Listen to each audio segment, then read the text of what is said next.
Et nous sommes de retour pour poursuivre donc le programme de cet après-midi dans le cadre de cette première journée de l'Académie virtuelle de la Banque européenne d'investissement qui, je le rappelle, tourne autour du thème donc des PME et du secteur bancaire notamment et de la nécessité de construire un cadre de résilience pour les petites et moyennes entreprises dans la région Afrique de l'Ouest et Afrique centrale. Alors, on va à présent passer à notre prochain panel, à notre prochaine session qui, cette fois-ci, va traiter donc de la finance de genre, donc la finance focalisée sur l'entrepreneuriat, notamment féminin.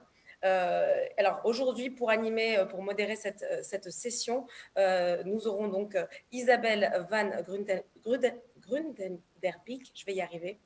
Pardon d'avoir massacré votre nom, chef de l'université service financier inclusif, service de conseil de la Banque européenne d'investissement, qui est donc basée à Luxembourg. Alors, pour la présenter dans le détail, je vais vous préciser donc qu'au sein de la Banque européenne d'investissement, Isabelle van Grunderbeek dirige actuellement une équipe qui gère des programmes d'assistance technique axés sur l'accès aux finances au financement et à l'inclusion financière au sein de la BEI depuis 2008. Elle a travaillé successivement comme responsable des prêts dans les régions Afrique de l'Ouest et Maghreb et comme chef de la représentation régionale de la BEI pour l'Afrique de l'Ouest. Auparavant, elle a travaillé en tant que spécialiste des infrastructures pour la Banque africaine de développement, où elle a notamment dirigé le lancement du programme pour le développement des infrastructures en Afrique, PIDA. Elle est titulaire d'un Master of Science of Engineering, si je ne me trompe pas, de Centrale Supélec et d'un MBA de l'IMD à Lausanne. Je vais à présent vous donner la parole, Isabelle, et vous laisser à votre tour présenter les différents panélistes de cette session autour de la finance du genre. Merci beaucoup, une présentation très complète. Bonjour à tous et merci d'être avec nous aujourd'hui pour cette académie. Nous abordons maintenant, comme l'a dit Hanan, la question de l'égalité homme-femme et l'émancipation économique des femmes. L'inclusion financière des femmes est toujours inférieure à la moyenne et c'est un problème d'abord qui nous tient à cœur, c'est un problème persistant. On constate 9 points de pourcentage d'écart entre hommes et femmes, et c'est un chiffre qui n'a pas bougé depuis 10 ans, donc depuis 2011. Néanmoins, ce n'est pas une fatalité. Il y a des pays comme par exemple l'Afrique du Sud, où cet écart a été réduit et l'inclusion financière des hommes et des femmes est équivalente. Donc, on va parler de ça aujourd'hui, partager des expériences concrètes de nos partenaires sur ce qui peut être fait pour améliorer les choses dans ce domaine. On va parler avec Joël Caballo de Robank, qui est à Kinshasa, Monsieur Mamadou Sissé, qui est à Dakar, de Baobab, et Monsieur David Adiessou, du groupe EcoBank qui est à Accra. Il est important de comprendre que cette question de l'émancipation économique des femmes n'est pas juste un point de plus sur notre agenda. En fait, le SIGAP, par exemple, en a fait un point central de son travail et c'est un point qui se retrouve dans les différents courant de ce qu'ils font.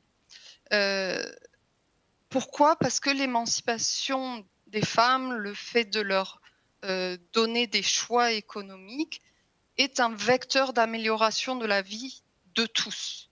Par exemple, certaines études ont montré que quand on améliore le revenu des femmes, ça a des répercussions sur la qualité nutritionnelle des repas pour toute la famille. Inversement, les possibilités économiques pour les femmes, mais aussi les possibilités économiques que se donnent les femmes, résultent de certains codes sociaux, donc pas seulement de choix technologiques, de choix de produits financiers. Et donc, ces codes sociaux dépendent de tous. Donc, c'est vraiment une question centrale et c'est ce qu'on va aborder aujourd'hui. La BEI est particulièrement impliquée sur ce sujet. Nous avons élaboré une stratégie dans ce domaine qui s'articule autour de 3 axes qu'on appelle protection, donc défendre les droits des femmes et des filles, impact, renforcer l'impact sur les femmes, donc d'abord identifier et renforcer l'impact de toutes nos opérations du groupe BEI sur l'égalité homme-femme, et investissement, donc c'est ce volet qu'on va aborder plutôt aujourd'hui. Grâce à vous, nos partenaires, comment apporter les financements nécessaires qui permettent d'affirmer cette inclusion financière. Donc, pour appuyer cette stratégie, notamment, nous avons été la première banque multilatérale à rejoindre le défi 2X et à s'impliquer dans cette initiative.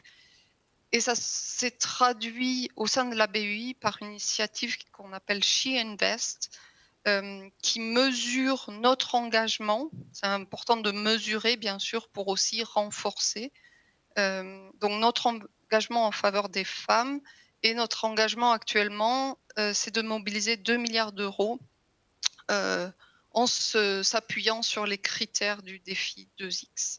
Donc, on a déjà compté qu'on a mobilisé 1 milliard d'euros et on a maintenant doublé la mise pour atteindre 2 milliards d'euros. C'est donc ces sujets qu'on va aborder. Nous allons commencer par regarder une vidéo qui illustre notre propos et nous tournerons ensuite vers nos panélistes qui vont partager concrètement leur expérience et les résultats qu'ils ont obtenus. Est-ce qu'on peut lancer la vidéo ?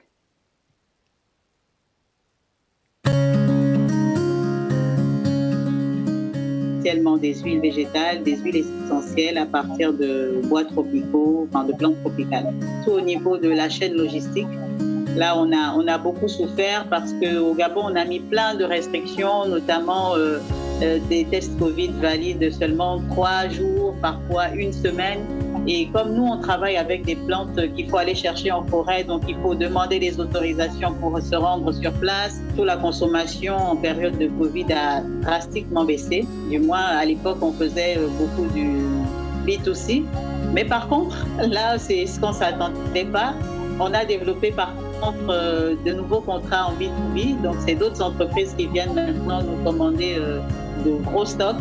Et donc, ça permet de rééquilibrer, mais on reste quand même assez embêté par la logistique qui devient trop lourde avec les restrictions. On évolue dans une société africaine où les femmes, le rôle des femmes en tout cas, est confiné aux tâches ménagères. Donc, quand on prend des initiatives un peu comme celle-là, on est souvent mal compris. La participation des femmes à l'économie est importante, mais absolument à un système plus inclusif. On développe des projets toujours qui intègrent l'humain, qui intègrent aussi la durabilité. Et dans le contexte qui est le nôtre aujourd'hui, avec les changements climatiques, c'est important d'adopter toutes ces questions-là qui va être plus durable.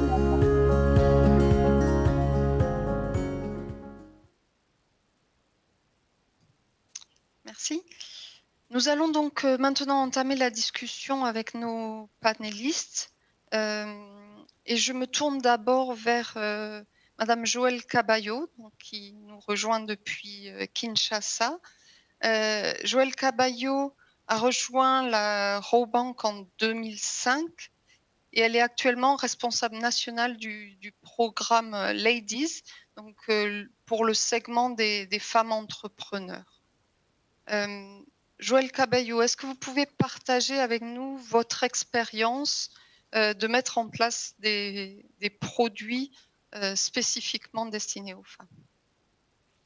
Alors, merci Isabelle. Voilà, avec la Robank, il y a un programme qui a été lancé en 2010 à la suite d'un partenariat avec la SFI du groupe Banque mondiale. On a lancé ce programme qu'on appelle Ladies First. Mais en fait, c'est un programme d'accompagnement des femmes entrepreneurs qui sont clientes à la banque. Et ces objectifs sont tournés vers 3 axes, notamment l'amélioration de l'accès aux services financiers. Ensuite, il y a l'amélioration des capacités managériales des femmes entrepreneurs et aussi la facilitation de leur accès aux opportunités d'affaires et à l'information. Avec ces trois axes, nous savons orienter toutes nos activités, tous nos produits que nous mettons en place en faveur des femmes. Et donc, ces produits, ces programmes, il est lié à un segment que nous avons créé au sein de la banque. C'est le segment des femmes entrepreneurs. Et à ce segment, on a joint alors tout ce programme d'accompagnement. Voilà, ça c'est en bref notre programme tel qu'il est implémenté chez nous au sein de la banque. Donc, vous alliez en fait les services financiers à des services d'accompagnement. Est-ce que vous pouvez nous en dire un peu plus sur les résultats que vous avez obtenus? Alors, depuis 11 ans maintenant, on a vu beaucoup d'améliorations qui partent de choses assez basiques jusqu'à des plus complexes, notamment, je peux dire basiques, ça veut dire que nous avons des femmes maintenant qui ont changé même leur façon de parler, disons, d'intervenir, de présenter leurs projets et qui ont amélioré leurs entreprises. À la base, c'était peut-être des entreprises qui n'étaient pas formalisées, elles se sont formalisées, des entreprises qui étaient plus ou moins petites, mais qui se sont agrandies, des femmes qui avaient des hésitations à approcher les services financiers ou à approcher les banques, qui de plus en plus approchent et elles osent. Et cette amélioration se fait voir aussi par rapport à la consommation des produits financiers, par exemple. Tout ce qui était petit crédit, vraiment, les femmes venaient prendre des tout petits crédits, mais elles osent aller plus loin. Elles osent approcher des entreprises plus grandes, par exemple, qui font de la sous-traitance. Elles font de la sous-traitance pour des entreprises minières, de la sous-traitance pour les entreprises de télécom. Et aussi, les produits, elles demandent une amélioration de certains produits, peut-être que nous mettons en place avec leur concours. Ça peut être des produits de la monétique. Nous mettons en place un produit de la monétique, mais avant de le lancer, nous faisons appel aux clientes et nous faisons des sessions de travail autour des produits que nous pouvons lancer. Et on le fait avec ces femmes-là. Et finalement, avant de le lancer, nous savons quels sont les besoins réels qu'elles peuvent ressentir, qu'elles peuvent présenter plutôt. Et sur base de ça, on sait implémenter et les adapter par rapport à leurs besoins. Donc, continuellement, nous réadaptons les offres que nous faisons aux femmes entrepreneurs. C'est bon d'entendre que vous permettez aux femmes de oser, parce que je pense qu'il y en a beaucoup qui diront que c'est assez intimidant, effectivement, d'approcher les banques pour avoir du crédit. Mais c'est justement un des objectifs de se rendre plus accessible. Je me tourne maintenant vers Monsieur Mamadou Cissé, qui nous rejoint donc depuis Dakar au Sénégal, qui est à la direction générale de Baobab Sénégal depuis déjà 4 ans, qui est également depuis cette année, félicitations, élu par ses pairs président de l'association professionnelle des systèmes financiers décentralisés du Sénégal. Donc peut-être vous avez aussi une vue sur l'ensemble du secteur au Sénégal. Mais on vous écoute d'abord sur votre expérience particulière, bien sûr, de Baobab Sénégal.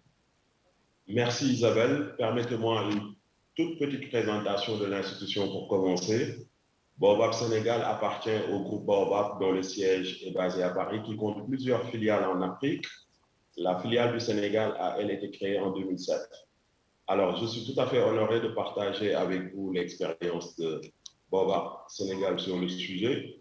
En ce qui nous concerne, il s'agit de crédit de groupe, un crédit ou un produit presque exclusivement dédié aux femmes.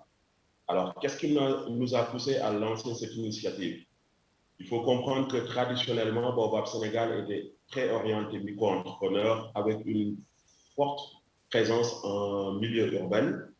En milieu urbain, donc à la faveur de notre stratégie mass market décidée courant 2015, nous avons commencé à développer plusieurs initiatives. Il y avait une volonté forte de nous rapprocher davantage de notre mission sociale. Alors, dès lors, nous avons pensé des offres plus axées sur le rural, sur les femmes, sur les jeunes. Donc, cela nous a amené à créer les crédits de groupe à partir de 2016-2017. Ensuite, pour renforcer le développement et enrichir notre expérience, nous avons acheté une institution qui s'appelle Fides en 2018. Cette institution était très orientée rurale et avait une particularité d'avoir un portefeuille crédit de groupe. Comment ça fonctionne? Notre produit crédit de groupe est très orienté rural, donc nous travaillons avec des groupes existants qu'on appelle ici DIACO. C'est un mot wolof qui signifie solidarité. Derrière cette solidarité, on pense la notion de garantie mutuelle. Donc, il faut dire que les groupes, nous ne les créons pas, c'est des groupes qui existent dans les quartiers ou dans les villages. Donc, pour bien booster ce produit, nous avons mis en place une équipe commerciale qui est dédiée. Et justement, cette équipe commerciale s'occupe de la formation des groupes aux produits et services financiers. Donc, on parle d'éducation financière des membres du groupe dès le début. Dès le début de la mise en relation, il y a un volet éducation financière qui est très important dans le parcours. Alors, un autre volet qui est important dans le parcours est l'implication des membres dans les décisions de crédit. Dans notre méthodologie, chez les membres qui valident le montant que nous donnons à chacun ou à chacune d'entre elles. Donc, cette implication permet de ne pas fragiliser l'harmonie et la solidarité entre les membres. Donc, il y a nécessairement une transparence et une collégialité dans les décisions. Comment s'organise la distribution de ce produit? Dès le début de l'initiative, nous avons voulu offrir un service de proximité accessible et simple. On voulait le produit très orienté client et cela passait par améliorer leur expérience avec le secteur financier dans la distribution du produit. Donc, on avait observé avant de lancer que les femmes, souvent avec les bébés au dos, patientaient toute une journée dans les agences pour pouvoir bénéficier des services. Donc, nous avons voulu éviter tout cela en utilisant la technologie pour leur éviter ces déplacements. Donc, notre produit est conçu de telle sorte que tout est fait chez le client. Le client n'a pas besoin de se déplacer pour venir nous voir, c'est nous qui allons vers le client. Alors, on utilise la technologie, quelque chose qu'on appelle une technologie Pulse pour ouvrir des comptes. Notre commercial, avec sa tablette et son application, va chez les clients et leur ouvre le compte en toute sécurité. Et les clients, leur signature, c'est avec leur empreinte biométrique. Et à côté, on a mis un réseau d'agents qui gère toute la partie transactionnelle. Donc, les clients font toutes leurs transactions, dépôt comme retrait, à côté, à proximité, de façon simple et sécurisée parce qu'ils utilisent leur empreinte biométrique pour s'identifier. Donc, alors, peut-être pour finir, donner un peu les résultats depuis qu'on a commencé. Les résultats sont intéressants. Nous avons plus de 25 000 clientes, femmes. Le risque est maîtrisé grâce à la solidarité des membres et leur implication dans le suivi. Il y a de la petite épargne parce qu'on note un grand intérêt pour l'épargne chez les membres. Bon, alors, même si on sait que la pandémie a eu quand même un impact significatif sur les activités, parce qu'on parle d'activités fragiles, moins résilientes face aux effets Covid. Grosso modo, nous retenons que les perspectives sont néanmoins bonnes. Et pour conclure, Isabelle, l'inclusion financière de cette catégorie d'entrepreneurs, je parle des femmes, reste une forte priorité pour Baobab Sénégal. Merci. Merci beaucoup, Monsieur Cissé. Donc, je note effectivement plusieurs points intéressants dans votre intervention, enfin, notamment le fait que vous, enfin, ce que je trouve très intéressant, c'est que vous soyez passé d'une enfin, que vous ayez évolué en fait vers la microfinance de groupe, ce qui n'était pas votre ADN à la base, et que pour aller vers le rural, pour toucher d'autres groupes plus vulnérables, vous avez trouvé d'autres moyens en fait très différenciés de les toucher. Et que vous avez allié à ça, bien sûr, les outils technologiques qu'il vous fallait. Et j'espère que vous avez trouvé un modèle économique aussi pour avoir les coûts qui s'adaptent en fait au modèle. Je voudrais maintenant me tourner vers Monsieur David Adiesu, du groupe EcoBank, qui est Manager Trade et Value Chain, pour qu'il nous fasse part également de son expérience avec un produit qui s'appelle, je crois, Elevate. Good afternoon and good evening to. Bon après-midi et bonne soirée à toutes les personnes présentes. Je suis là pour vous présenter le produit personnalisé de EcoBank ciblé pour développer la capacité pour les femmes en leur fournissant aussi bien des outils financiers et non financiers comme ensemble total. Et c'est cela qui différencie Elevate des autres produits. Donc nous, en tant que banque, nous ne focalisons pas juste sur le fait de pouvoir fournir une aide financière, mais aussi le renforcement des capacités. Parce que nous reconnaissons que les femmes passent environ 90% de leurs revenus sur leur famille et leur communauté. Donc une fois que cela impacte les femmes, il y aura un impact sur les communautés de façon plus élargie. Donc, à cet égard, EcoBank, jusqu'au niveau du conseil d'administration, a le programme Elevate et sous notre unité de banque commerciale qui adresse le financement pour les micro, petites et moyennes entreprises, nous avons alloué 10% de notre budget de prêt spécifiquement pour le programme Elevate durant la première année. Ceci correspond à environ 100 millions de dollars. Au fur et à mesure, je vous donnerai des mises à jour quant à où nous en sommes maintenant. Donc, qu'est-ce que c'est que Elevate? Qui qualifie pour Elevate? Bien, nous avons 4 critères pour qualifier pour Elevate. Le premier, c'est que l'entreprise doit avoir plus de 50% d'appropriation ou de propriété par les femmes, ou alors des femmes ou doivent avoir été fondées par une femme ou des femmes. Ça, c'est le premier critère. Le deuxième critère de qualification pour Elevate sous le leadership, sous le programme de leadership, c'est que vous devez avoir un minimum de 20% de parts, où vous devez avoir au moins une représentation de 20% de femmes sur le conseil d'administration ou alors dans le senior management de l'entreprise. Donc ça, c'est la deuxième façon de pouvoir qualifier pour Elevate. La troisième façon, c'est en fournissant de l'emploi à au moins 30% de votre personnel. Donc 30% ou plus de votre personnel doit être composé de femmes. Et à ce moment-là, cela vous qualifie pour Elevate. Donc, vous réalisez que si c'est un homme et que vous fournissez de l'emploi aux femmes, vous pouvez toujours qualifier pour le programme Elevate. Le quatrième point concerne la consommation.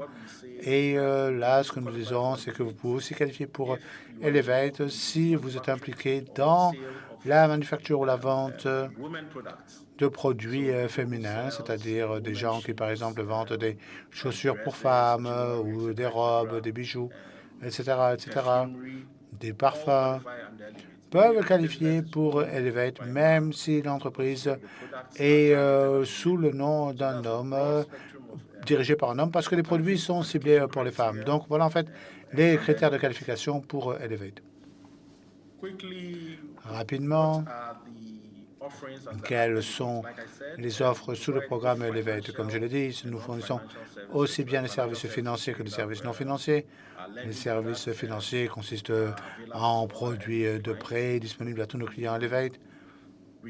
Nous réduisons le taux d'intérêt pour les clients Elevate jusqu'à environ 1,50 points de base à travers l'Afrique. Nous réduisons aussi les exigences de garantie pour les prêts aux clients Elevate. Et nous utilisons aussi nos solutions numériques quand on en vient à nos différents canaux de distribution, donc PES, Quick Response, QR, ou même en s'appuyant sur l'argent mobile déployé à travers l'Afrique. Et je veux mentionner spécifiquement les services non financiers où nous avons ce que nous appelons la EcoBank MSNI Academy. C'est une faculté qui a été spécialement établie pour fournir des formations et des renforcements des capacités pour les femmes en partenariat avec différents instituts éducatifs et professionnels en Afrique et à travers le monde. Et nous avons aussi ce que nous appelons le EcoBank Emerald Club, qui est censé être un club où les femmes peuvent réseauter et aussi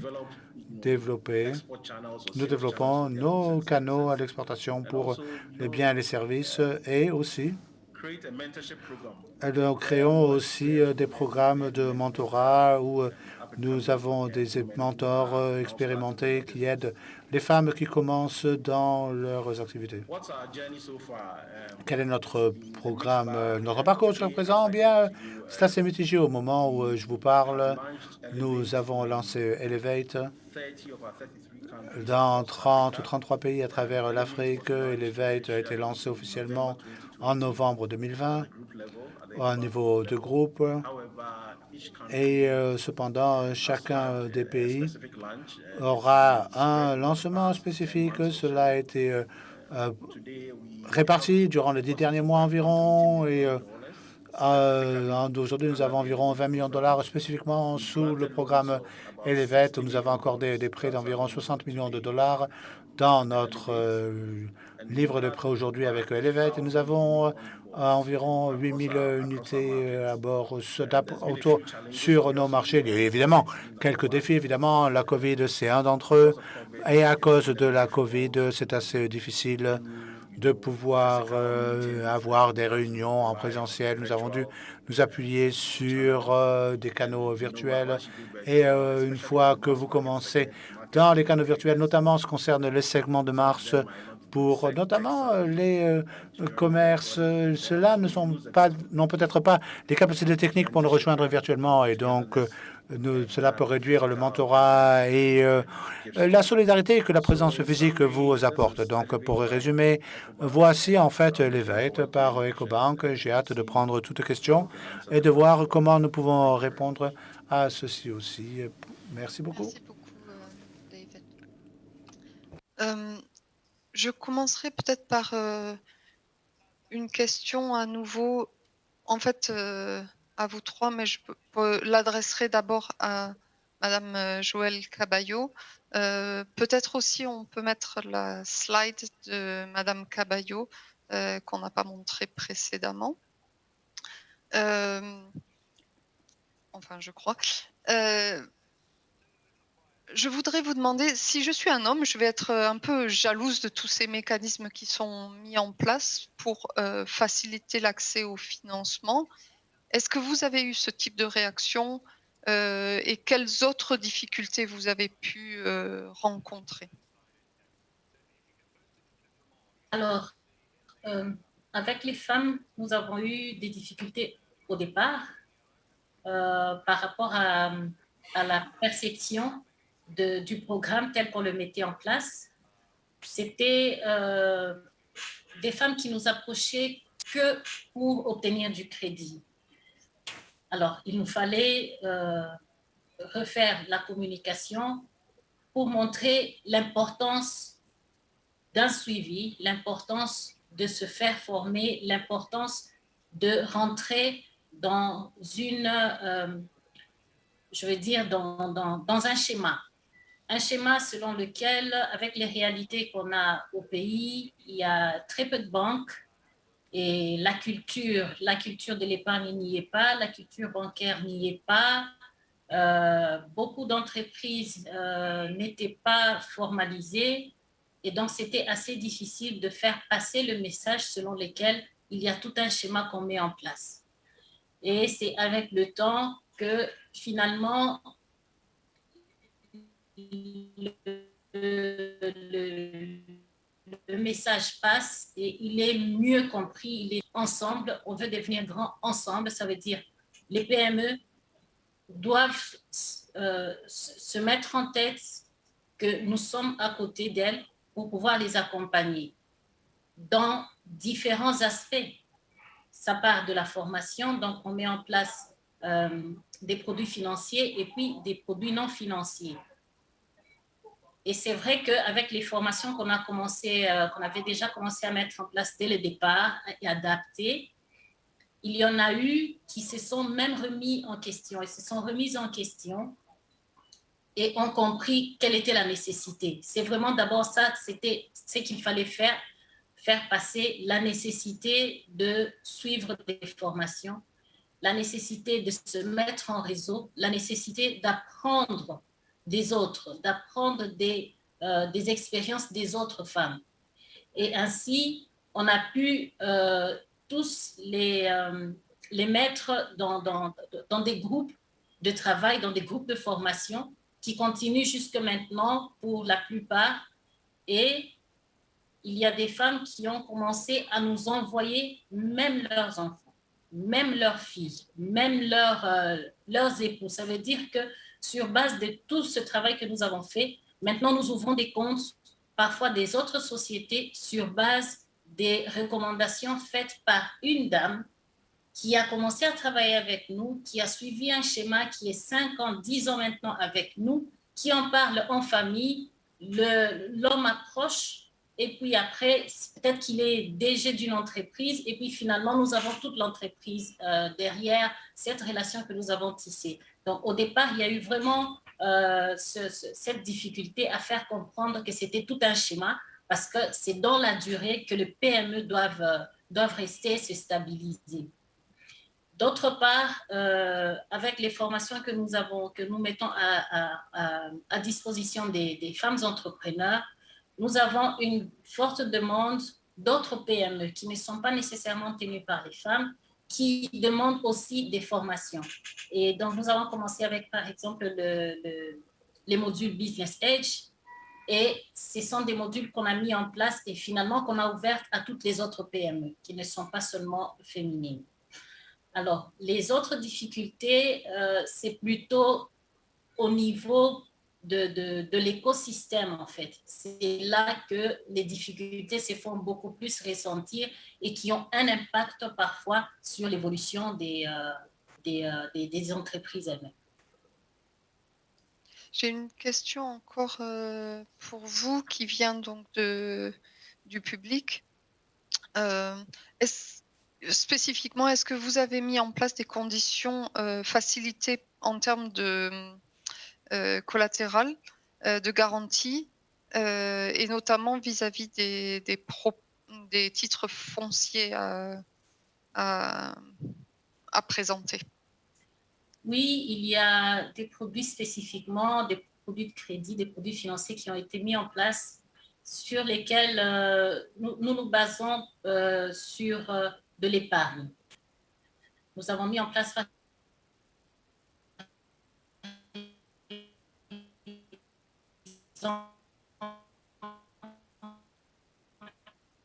on ne vous entend plus très bien, la ligne n'est pas très bonne, donc je vais peut-être devoir vous interrompre pour le moment.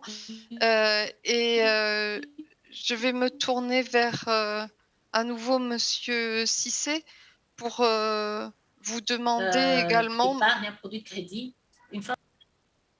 Joël, oui. La ligne n'était plus très bonne, donc je suis désolée. Je vais passer à Monsieur Cissé pour l'instant parce que votre ligne est devenue mauvaise. On ne vous entendait plus pendant un moment.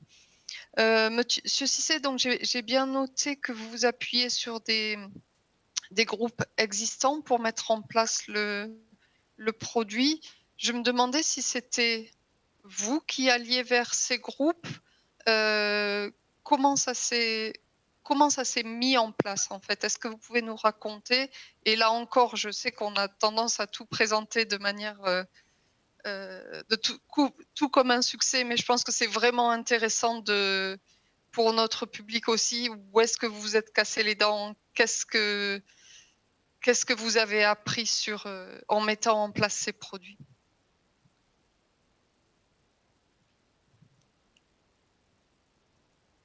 Oui, merci Isabelle. Alors, l'approche, elle est dans les deux sens, hein. Mais généralement, c'est nous qui allons dans les quartiers, si on est les quartiers des villages. Comment ça se passe concrètement? Nos commerciaux vont généralement chez le chef du village ou le chef de quartier pour un peu faire le recensement des groupes qui existent. Généralement, c'est des personnes, les chefs de quartier ou chefs de village qui connaissent un peu leur périmètre, qui savent quels sont les groupes qui existent, qui nous donnent en tout cas des orientations qui nous permettent de rencontrer certains membres. Après, c'est des groupes qui ont souvent des habitudes. Parfois, c'est les dimanches qu'elles se rencontrent ou un autre jour de la semaine, mais il y a des rencontres qui sont périodiques, soit par semaine ou par mois. Et nous, quand on rencontre un des membres du groupe, qui peut nous inviter à participer maintenant à ces réunions de groupe-là. Et c'est dans ces occasions-là que nous arrivons à leur proposer nos solutions, nos services. Une fois qu'on a leur intérêt, on les regroupe une autre fois dans le cadre de la formation que j'ai évoquée tout à l'heure. Bon, maintenant, au début, quand on commence à avoir quelques clients dans un quartier ou dans un village, avec l'effet bouche à oreille, on peut avoir naturellement des volontaires, en tout cas des clients, des demandes spontanées qui viennent vers nous, mais au début, c'est nous qui allons rencontrer les chefs de village et les chefs de quartier. Donc, alors, les difficultés qu'on a rencontrées, on en a rencontré quelques-unes, hein. Et là, je reviens un peu sur ce que vous disiez au début. Il y a toujours le poids de cette société patriarcale où la liberté d'entreprendre des femmes est un peu moins facile que celle des hommes. Les femmes ont souvent besoin de l'adhésion de leur époux. C'est parfois des difficultés. D'autres difficultés, c'est qu'on est en face à une catégorie de clientèle qui a moins de connaissances sur les produits et les services bancaires. Donc, leur expérience est souvent nulle. Donc, il y a besoin de les aider à comprendre, à faire confiance aux produits financiers, aux services financiers. Ce n'est pas toujours très facile, ça demande du temps. Et comme je disais tout à l'heure, c'est des activités, c'est du day-to-day business, c'est des activités très fragiles. Il suffit que une femme tombe malade quelques jours et l'activité est un peu perdue. Donc voilà quelques difficultés que nous rencontrons dans le cadre de la gestion de ces produits-là. D'accord, donc j'imagine que ça a été aussi impacté par la crise sanitaire, puisque si on parle d'un segment un peu différent, effectivement, de ce dont nous parlait Madame Caballo, peut-être. Je voudrais à nouveau me tourner vers David. So if we could turn again to David Asidou. David, I think you talked to us about how you Nous avons parlé de comment product. Can you vous tell placez us ces produits. about Est-ce que vous maybe pourriez some nous of the dire partnerships that quelque you used chose des techniques que vous to employez build pour créer this full package of services ce paquet de women services pour or, les femmes, sinon other enterprises employing les autres entreprises que vous employez? Okay, thank you very much. Alors, merci. You're right. Vous avez raison. Nous avons dû Embark on various levels of partnerships to support the product. faire des partenariats à toutes sortes de niveaux. Nous continuons à explorer les partenaires pour améliorer les produits. One of the key partnerships Un des partenariats clés we are involved in auxquels nous participons, ce sont avec des institutions de développement qui s'occupent du financement du genre travail dans le vin. Ce n'est pas des grosses agences, par exemple, Tobacco, EFT, BLDB, DEB, même EGF.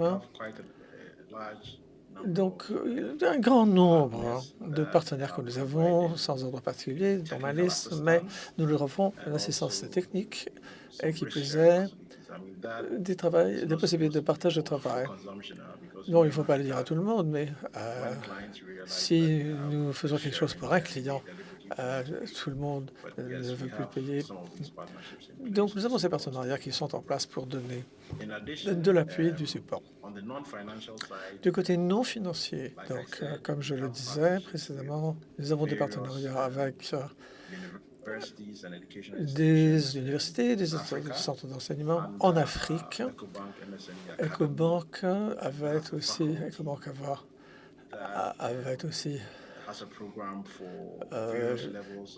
donc nous allons collaborer avec des départements universitaires qui ont un focus sur les femmes, la question de genre.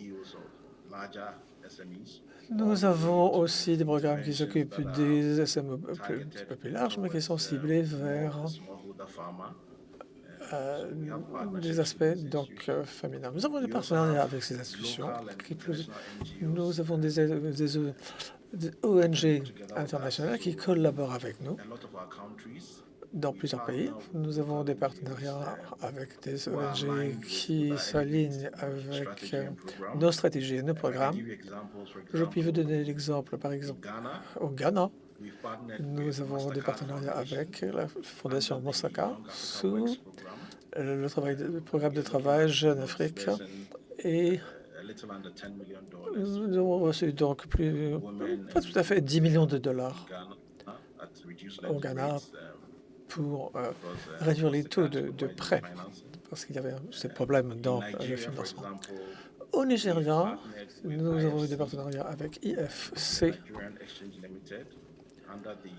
et le programme du genre, Gender Program. Nous avons identifié des écarts pour le genre, des gender gaps dans le secteur privé au Nigeria.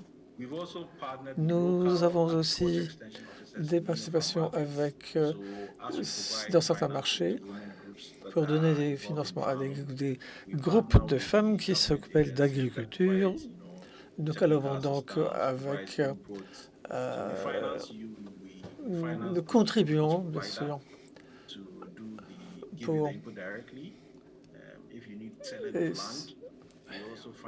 nous finançons également la compagnie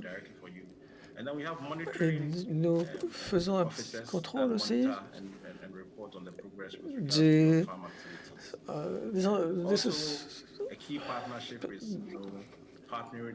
nos partenariats dans les sociétés d'assurance sont à deux niveaux. Donc, à un niveau, nous publions, nous donnons des assurances vie, de la sécurité à nos femmes. Mais nous avons donc, voilà, nous avons une grande dépendance sur les pluies, les récoltes. Donc, nous pouvons fournir un financement dans cette direction. Donc, voilà certains des partenaires que nous avons, que nous détenons. Et nous explorons toujours de nouvelles façons de trouver des systèmes qui sont à l'avantage des femmes. Merci. Je pense qu'à travers ces différentes interventions, on peut voir qu'effectivement, il ne s'agit pas de simplement mettre en place un produit financier, de mettre en place les outils technologiques, un modèle, mais c'est vraiment de mettre en place tout un écosystème qui permet aux femmes d'accéder non seulement à la connaissance et aussi au financement pour pouvoir développer leurs affaires et faire des choix économiques qui leur soient favorables. Je pense que c'est en tout cas une des leçons à tirer de ces trois interventions, qu'il faut vraiment avoir une vision globale de ce qu'on veut faire et des objectifs qu'on peut se donner. Et ça fera un lien avec une question que j'ai reçue sur ce que la BEI a comme mécanisme pour la promotion du genre. Et en tout cas, dans le domaine dont on parle aujourd'hui, de notre coopération avec les banques et les institutions de microfinance, c'est vraiment un partenariat qu'on peut mettre en place, donc étudier les besoins pour mettre à disposition les financements ou les mécanismes de partage de risques qui permettent à chaque banque ou institution de microfinance de proposer une offre spécifique pour les femmes. Et ceci est complémenté par une offre d'assistance technique, soit sous le programme dont on discute aujourd'hui, qui est assez large dans son horizon, mais aussi à travers un programme spécifique que nous avons qui s'appelle Africa Women Rising Initiative et qui, dans certains pays sélectionnés avec certains partenaires, va aller plus en détail sur la mise en place notamment d'assistance technique pour les femmes et aider les partenaires à mettre en place ce type de service non financier.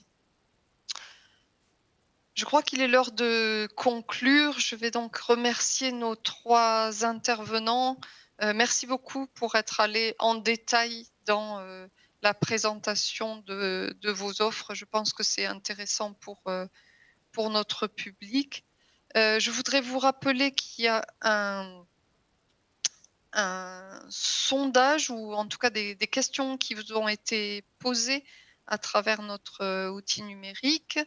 Et donc, si vous voulez bien répondre aux différentes questions qui ont été posées, ça nous aidera ensuite, ça sera utile pour la séance de conclusion qui vient et qui nous permettra de faire un retour sur les idées partagées par le public aujourd'hui sur les différents sujets abordés. Je vous remercie et je vais donc rendre le micro à Hanan. Merci beaucoup.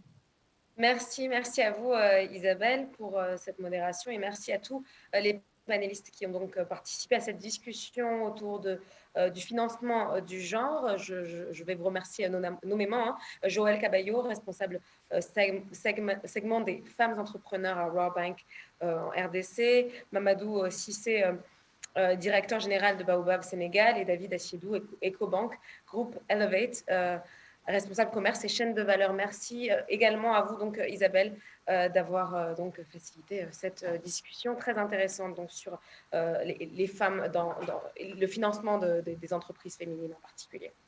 Alors, comme vous l'avez évoqué, Isabelle, comme vous avez pris le soin de l'évoquer, nous avons effectivement des sondages, des questions qui vous sont soumises à travers la plateforme menti.com sur laquelle il faut vous connecter pour pouvoir répondre. Effectivement, ces réponses seront très utiles pour la séance de conclusion de cette première journée de l'Académie virtuelle de la Banque européenne d'investissement. Donc, vous aurez notamment des questions relatives aux 2 sessions qui ont eu lieu précédemment, c'est-à-dire la table ronde sur la finance verte ainsi que la table ronde sur le financement du genre.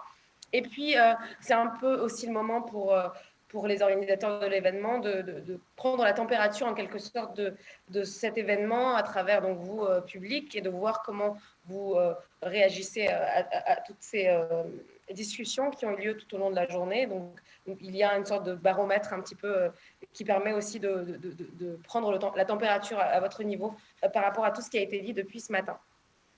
Alors, par souci de temps, il va falloir que l'on passe assez rapidement à la prochaine session. Je vais vous permettre de vous connecter donc à la plateforme menti.com pour tenter de répondre à ces questions. Et on va, dans le même temps, passer à notre prochaine table ronde, cette fois-ci sur la numérisation et le financement numérique. Alors, on va quand même prendre le temps de marquer une courte pause, 5 minutes. Ça vous permettra donc de répondre à ces questions. Et on se retrouve dans 5 minutes, donc à 16h05, 16h06 GMT, pour la table ronde sur la numérisation et le financement numérique. À tout de suite.